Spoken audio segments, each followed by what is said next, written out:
welcome back to the Mutts Podcast. I am your host, Joshua Marshall.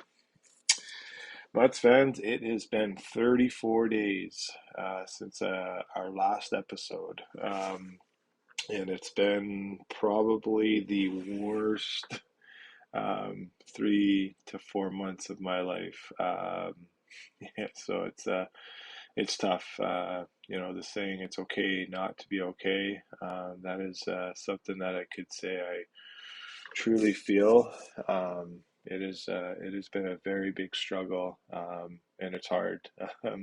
Everyone goes through their challenges in life, and it's weird. Or maybe it's not weird, but yeah, this podcast is kind of something that's would always find ways to cheer me up, regardless of whatever was going through in my life or whatnot. And you know what, I would say for the most part, I'm probably a very positive and happy kind of, go lucky kind of guy. I don't let too much bother me, and I guess a lot of that is just because I love helping others. So I'm always kind of like, hey, what's going on with you? What's going on with you? How can I help you out? And I just kind of be the cheerful guy at work, or be the cheerful guy in life. And it's kind of a tough thing, but yeah, I would say that this place is a place that I like to come to, and just have a conversation, share some good stories of what's going on in the National Hockey League, and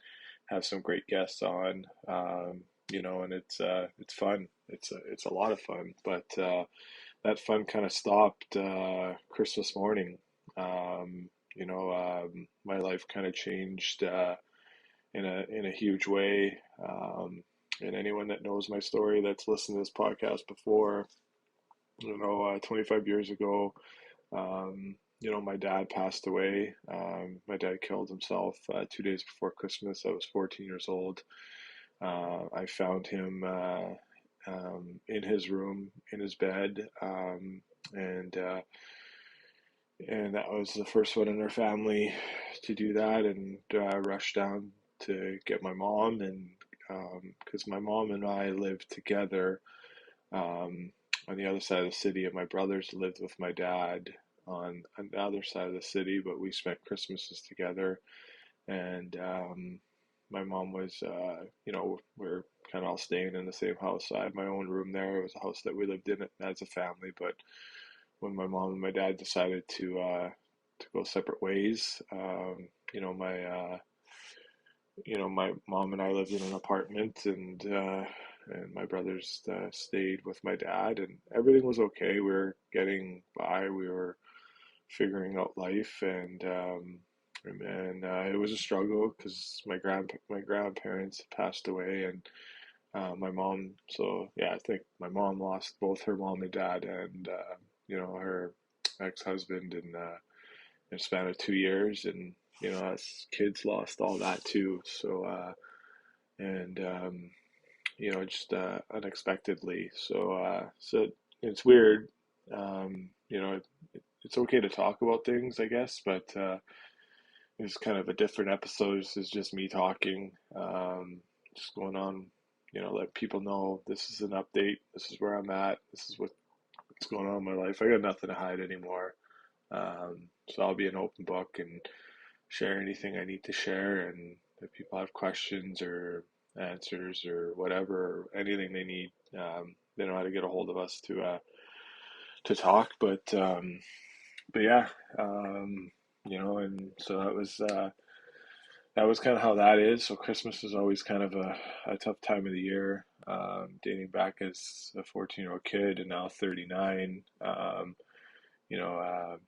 Still have those struggles of that day, and then yeah, 6 in the morning, Christmas morning, this past Christmas, got a phone call from someone that dearly loved, and someone that is I'm always going to love, and I know that might sound different because someone left your life, but yeah, I was involved with the greatest person in the entire world for about a year, maybe just a little bit under a year, and the greatest person to date still, knowing that's what's going on, and these struggles still continue into this new year. And try to find good days. Go to work, do my best.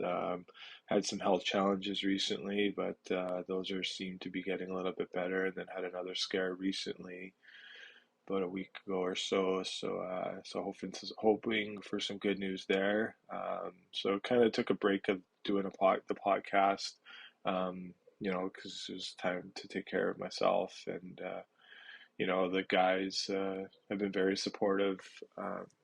Clay, Trevor, Brody, part of the pod, they've been absolutely amazing, and friends like Sonny Sakan reaching out.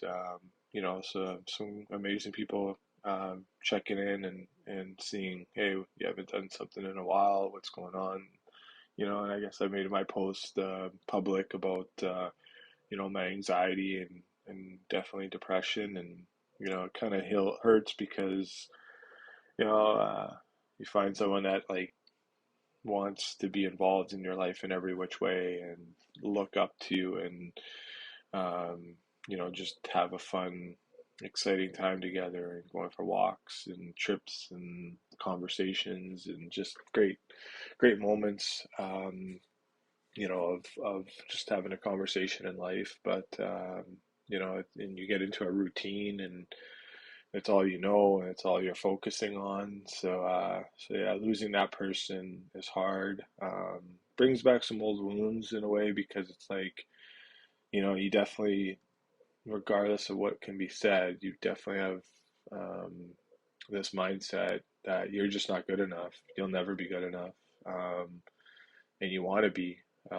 That's what we all thrive to be in this world, is try to be good enough. And yeah, right now I just don't feel like I'm really good enough for anything. And I look back at some of my accomplishments in life, and there's some good ones, and there's some ones and things I've done in life that aren't the greatest.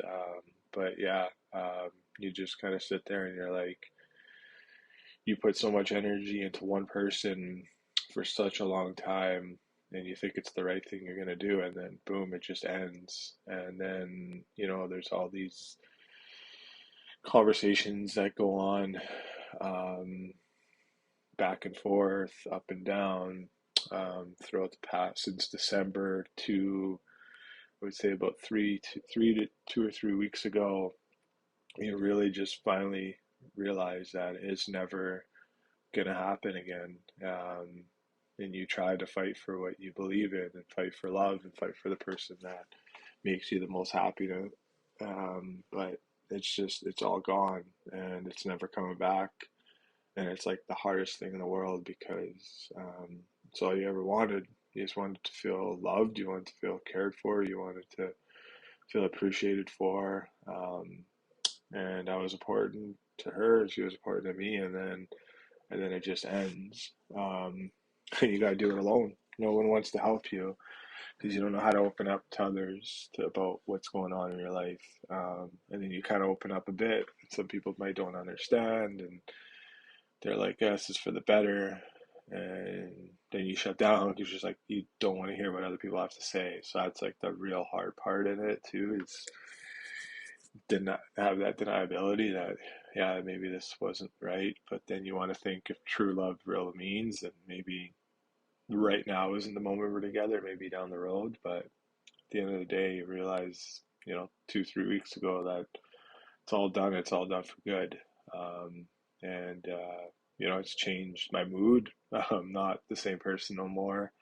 I'm not as happy as I always am. So, and that's, I guess maybe could be understandable, or could not be understandable. But yeah, kind of going back to that accomplishment conversation, like I thought, it's funny, when I started this podcast 5 years ago, I had so many doubters, so many people like, oh, you're not going to succeed, you're not going to do good. You don't really know anyone. No one would really like you. Like, you had so many haters, and you had your family that supports you.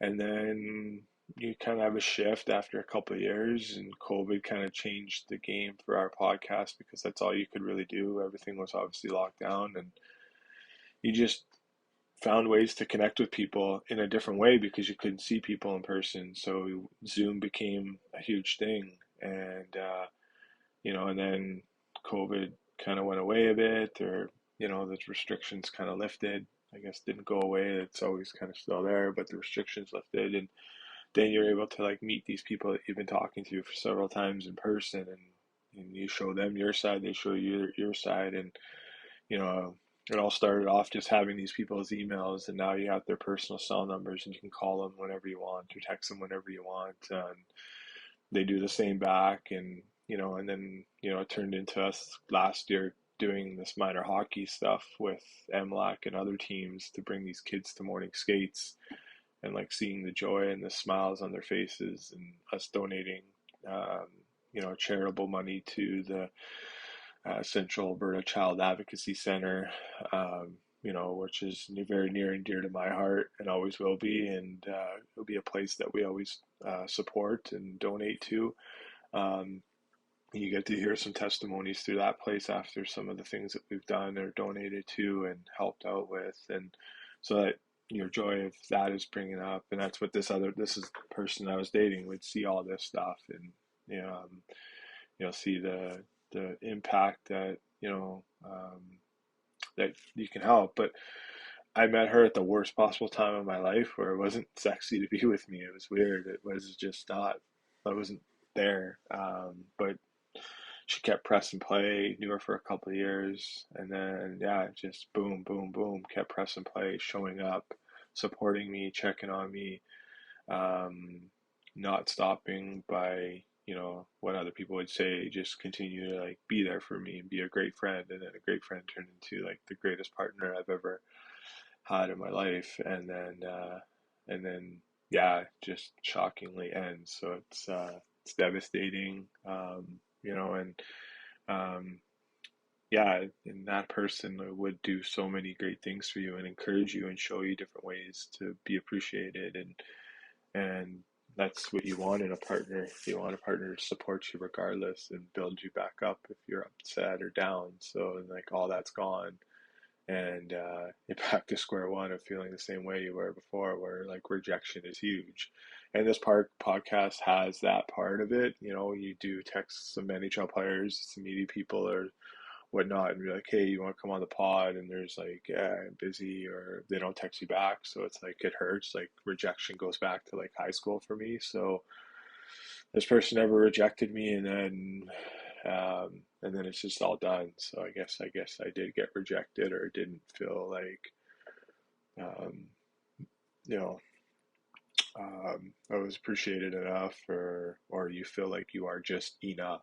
So you think the amount of time you spend with someone and how much you do for someone, regardless, they'll find the courage to follow their heart and do the right thing and be with the person that makes them the most happiest, regardless of the situation in front of them. And then yeah, so that's kind of a hurt situation that came up, and so yeah, I'm just kind of opening up, and people know I'm still here, not the same. Hoping I'm going to be the same. We've done some some pretty bigger minor hockey stuff lately, and Connor McDavid, Leon Draisaitl, Michael Backlund, Enzi Kopitar, Trevor Lewis. Just did one recently with the Washington Capitals. So their coaching staff helped us out and coming out. And Spencer Carberry, Mitch Love, who we're very close with, who's an assistant coach there, helped that process out. And so those things you can smile about and be happy, because those smiles and happiness bring a lot of joy for those kids that may never get that opportunity, or maybe never gotten that opportunity. So that's great, but it's just crazy. Like I was sitting at the rink the one day with the Battle of Alberta, and I just wasn't myself. Like people around me can kind of tell, and then some of the hockey players, like, what's going on with you, man? And my high school teacher was there, and he was kind of like, yeah, you okay? And so definitely stressed out. But yeah, I kind of kept this relationship private, and think it was the right thing to kind of keep it private, and some of it's come to light, and anyone has any questions can definitely ask me. I'm okay to talk about it now. But I'm hoping some better days come ahead, and hoping I can find all that again in me and get back to doing this podcast. Um, I'm at work right now, and I come home in a few days, and back to some days off, and then right back to work again. So hoping I'm just hoping some good times come ahead here, and you know find myself again. But yeah, I don't know how many people would have listened to the full 15 going on 16 minutes of this now, but I just want to say I appreciate people reaching out and checking in on me. Gonna really dive back into some of the more important things in life, and ask God for some help, and hope He can show me the way. So and just again, um, try to find that place again, that happy place in life. And it's been gone for 3 months now, going on 4. And I think there's like a good day, and then boom, another day comes up, and it's like a bad day again. But yeah, so that's kind of why I've been away. Um, hoping down the road, continue to get better. But it's a long process right now, and who knows where the next steps take us. But again, to everyone, appreciate the support, appreciate the love. I know you guys love this pod, and we're hoping to continue going here with it, and had some conversations with some new guests and some older guests, so we'll see how it goes. But um, yeah, definitely love everyone that supports us, and hoping there's some greater days ahead, and as Kelly Rudy likes to say, more good days ahead. Hoping those happen, and yeah, um, it'll be a long process, but hopefully it gets there. Take care, everyone. Love you.